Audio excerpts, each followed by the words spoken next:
Oh, what's going on, guys? Gomes here, and we're back on another Friday morning for MLB The Show 16, and we have a huge update today.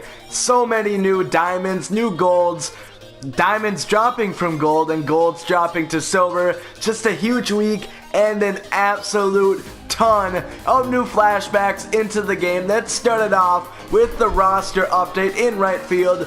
Mookie Betts is going diamond, getting a +1 on contact and some power upgrades. I knew he was going to go diamond, I didn't know when, but he's a really big MVP candidate this year, and he definitely deserves it. Gregory Polanco receiving -15 contact versus right and getting a -2, going from gold to an 83 overall silver onto the center field position.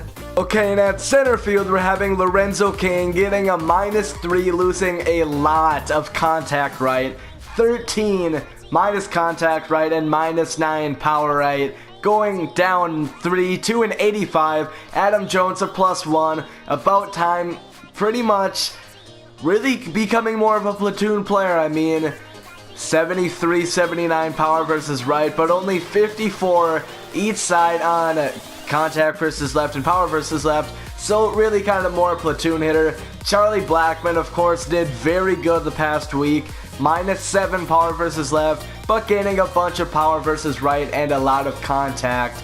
No left field upgrades. At shortstop, Xander Bogaerts is moving from diamond back to gold, which I kind of expected. Honestly, I thought Bogaerts might have got moved a little too soon to diamond. He still had a fantastic year, but he is going to be getting a -2, getting -13 on power versus left, which is really the big downgrade for him. Brad Miller gaining a bunch of power, +19 and +21, getting a +3, one of the best power hitting shortstops this year. And Evan Longoria finally gets an upgrade, except they upgraded him completely wrong. He gets, I mean, the -9 contact versus left is pretty much right, but he hits a lot better against righties than lefties. I don't know why he's still a better left-handed hitter, but he does receive a +3. I'm happy about that anyway. Ben Zobrist getting a -1, losing 8 contact per side. Onto first base, Eric Hosmer a -3. 2 Royals from 88 down to an 85. Yeah, he loses a lot of contact, -9 each side, and -4 to vision and power versus righties. Freddie Freeman finally makes that jump to gold, getting a +6 power versus right and a +6 power versus left. Onto catcher Wilson Ramos. He is now the only third catcher that is a live series gold or diamond, and he's gonna get it having +10 reaction and +8 power versus left. Salvador Perez, a lot of Royals really getting downgraded. They have not had that good a year. Salvador Perez -15 contact versus right. That's pretty much why you're gonna see him moving down from gold to silver. And Brian McCann receiving another downgrade. Contact is really not there anymore at all on this game. Relief pitchers, we do see Adam Warren getting a +2, getting a bunch of stamina upgrades, and other than that, we're really not going to see too much else for relievers. And onto starters now. Pretty much all we're going to see is Irvin Santana getting a +2, getting some walks per 9 and hits per 9 upgrades. Tom Kohler receiving stamina hits and K per 9, going to a 78 overall silver. And finally, Rick Porcello has been a very good pitcher this year for Boston. Of course, a big Cy Young candidate, getting a +2 in stamina, +8 hits per 9, and a +2 walks per 9. But let's move on to the flashbacks. Like I said, the show really dropped a bomb with flashbacks this week. First of all, we're seeing a 73 Wade Davis. I don't believe this is gonna go to anything, so there shouldn't be missions for that card. Jonathan Lucroy, for some reason he's going for 200k. Obviously, I don't think he'd have a prime flashback card because he's in his prime right now, so it really just wouldn't make any sense. But yeah, I'm just gonna kind of scroll through because there is a bunch of new flashbacks, and one of them is right here. you're gonna see rookie Josh Hamilton. Of course, this one, he's a really good platoon hitter. I mean, you don't even need like the really good Hamilton, but he cannot hit lefties whatsoever. 20 power. He cannot hit lefties whatsoever, the rookie card. But there is obviously going to be a prime card that you can access with missions. But we do see a 92 Dustin Pedroia rookie. There's already a 97 prime, but this rookie's gonna have 99 stealing, 99 vision, 99 contact versus left, and 85 contact versus right. Definitely still a really cool card. And this is a really cool card as well. Miguel Cabrera on the Miami Marlins, or it was Florida Marlins back then. Pretty good platoon hitter once again, but he can also hold his own against righties. 96 power versus lefties, obviously very good.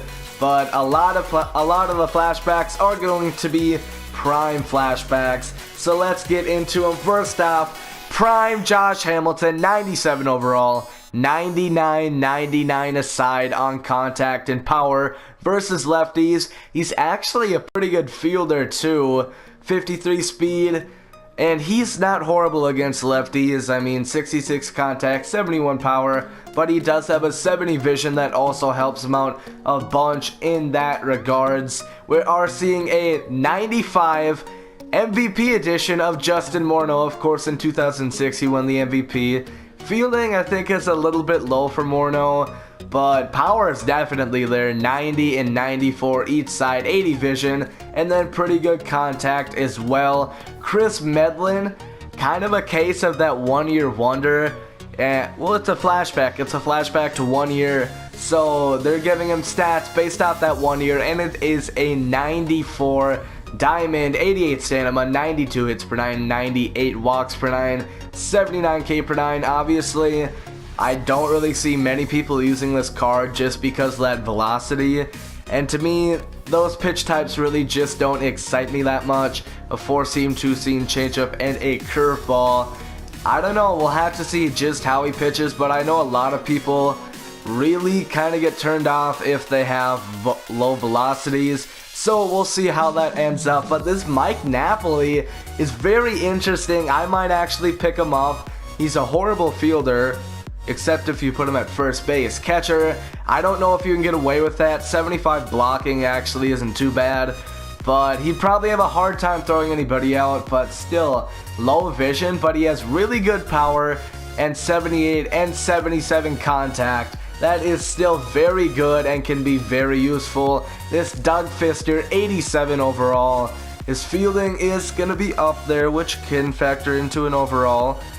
93 walks per 9, that's about it. I mean, this Doug Fister, honestly nothing too special, but we are seeing an 86 Melvin or BJ Upton Jr. at this time. Good speed. Pretty good fielding. I just think the power is a little bit low for Melvin Upton Jr.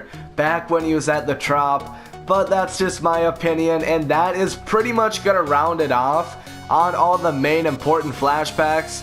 I do think that we had a few more. Well, we do have some legends, and you guys will see that right now. 95 Brett Saberhagen, because why not add another Brett Saberhagen? This one, 99 walks per 9. Good control, nothing too special.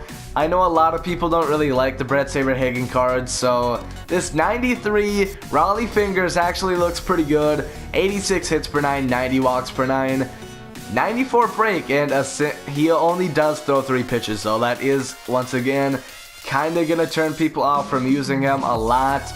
But we do see a 92 Fred McGriff, 92 and 95 power, very good. 97 discipline and good contact as well. Definitely a cool card. Obviously, there is a bunch of Fred McGriffs, and we're seeing another Gaylord Perry.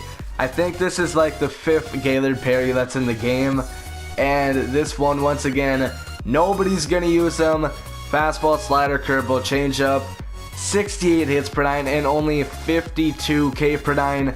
54 velocity, so honestly I don't really see too many people using him, but we are gonna have 2 more Legends. 87, Eddie Murphy, of course, or Eddie Murray, my bad. Of course, there is the Conquest Eddie Murray that you get from the Baltimore Orioles. This one on the Los Angeles Dodgers. Pretty good platoon hitter. 83 contact versus right, 82 power versus right, 89 vision, and he's also a pretty good fielder for first baseman as well. And Orlando Cepeda, his 94 is one of the best contact first baseman in the game. Obviously, doesn't compare with like the prime Pujols or the prime Miggy, but still a very good card, and this one is pretty good as well. Pretty good contact, 89 vision is good, 80 and 75 power, and as well a pretty good fielder, buddy. 63 speed is pretty good for a first baseman. I don't believe there's any postseason, except yes there is. 99 Carlos Beltran, the best card that came out of this. 90 speed, 98 stealing, meh fielding, it's not horrible for a center fielder, but 97 and 95 power, 88 and 92 contact, 80 vision, 99 discipline, 97 clutch. The power and the speed, he is pretty much one of the best outfielders in the game, and I guarantee you once somebody pulls him, he's going to be going for a lot. So that's probably my favorite flashback that came out today.